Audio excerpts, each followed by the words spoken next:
हम आपको आज बताने वाले हैं सर्वाइकल क्या है और उसको हम कैसे ठीक कर सकते हैं और सर्वाइकल में हमें किन किन बातों का ध्यान रखना चाहिए। तो जान लेते हैं सर्वाइकल के बारे में। देखिए, सर्वाइकल जो गर्दन वाला भाग होता है इसको हम सर्वाइकल बोलते हैं और सर्वाइकल बीमारी नहीं होती है। सर्वाइकल स्पाइन का एक पार्ट है जिसको हम अलग अलग नाम दिए गए हैं। देखिए, सर्वाइकल के 7 भाग होते हैं, है ना।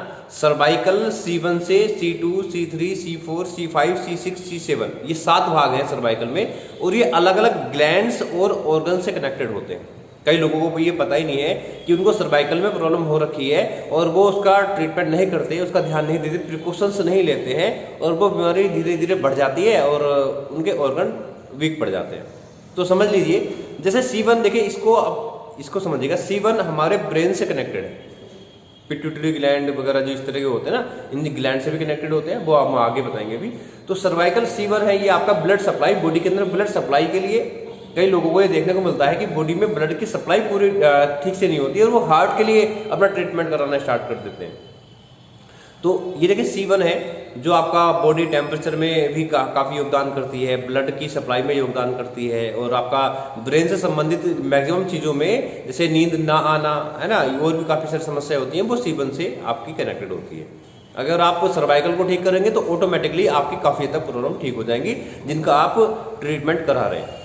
दूसरा है C2 में क्या होता है कि C2 आंखों से कनेक्टेड है। मैक्सिमम लोग अपनी आंखों का ट्रीटमेंट अलग चलाते रहते हैं और C2 में ये कनेक्शन आंखों का है। अगर आप C2 को जो कनेक्शन है उसको ठीक करेंगे तो आपकी आंखें मैक्सिमम ठीक होने की पूरी संभावना है।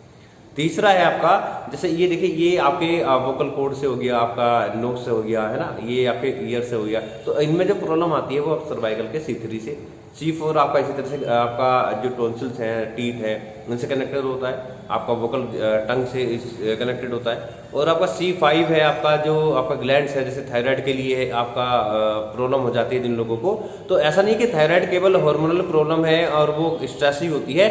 हाँ, स्ट्रेस से थायराइड होता है, ये सही है, लेकिन कई बार स्ट्रेस नहीं भी है लाइफ में तो कई बार क्या देखने को मिलता है कि सर्वाइकल का जो पार्ट अगर डिस्टर्ब है तो उसकी वजह से थायराइड होने की पूरी संभावना रहती है। ऐसे कई लोग हमारे पास आते हैं जिनको सर्वाइकल से थायराइड था और वो without any medicine, without any treatment, वो केवल स्पाइन का ट्रीटमेंट लेकर के, यानी सर्वाइकल का ट्रीटमेंट लेकर के वो ठीक हुए हैं, उनका थायराइड भी ठीक हुआ है।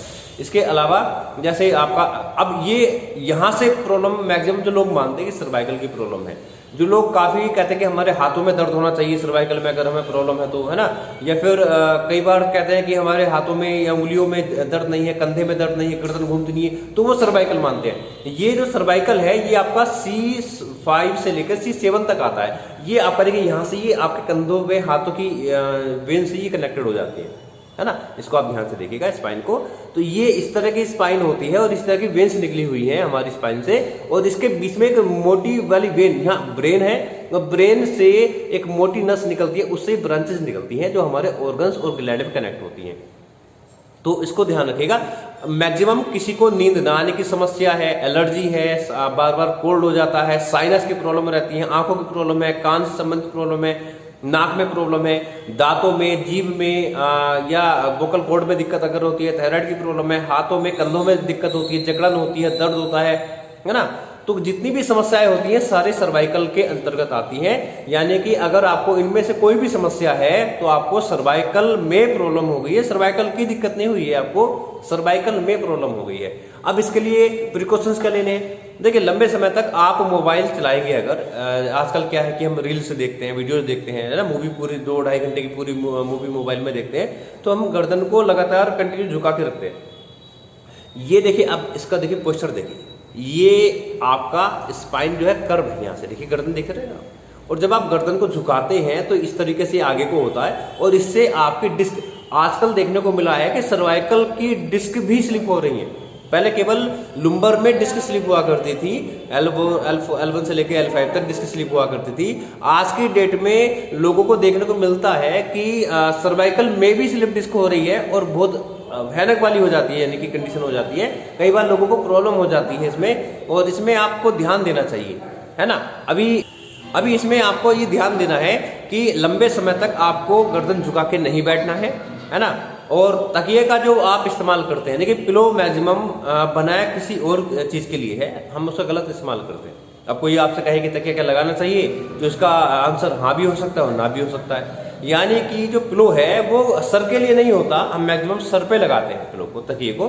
तकिया लगाना होता है नेक पे, गर्दन पे, और उसकी एक निश्चित मोटाई है, थोड़ा राउंड शेप का होता है, और गर्दन के लिए यहाँ के लिए लगाते हैं, ताकि ये देखिए आप जब हम लेटते हैं तो आप स्पाइन को देखेंगे तो ये यहाँ पे तकिया है, हम तकिए यहाँ पे लगाते हैं, तो इससे प्रॉब्लम बढ़ेगी, इससे ही इस तरह से आपकी सर्वाइकल में प्रॉब्लम आएगी। तो आपको तकिया लगाने से बचना चाहिए, आपको इसके अलावा गर्दन झुकाने से आपको बचना चाहिए लंबे समय तक। तो इन बातों का आपको ध्यान रखना है, और साथ में आप थोड़ी एक्सरसाइज कर सकते हैं, योगा आप कर सकते हैं, और योगा की वीडियो आप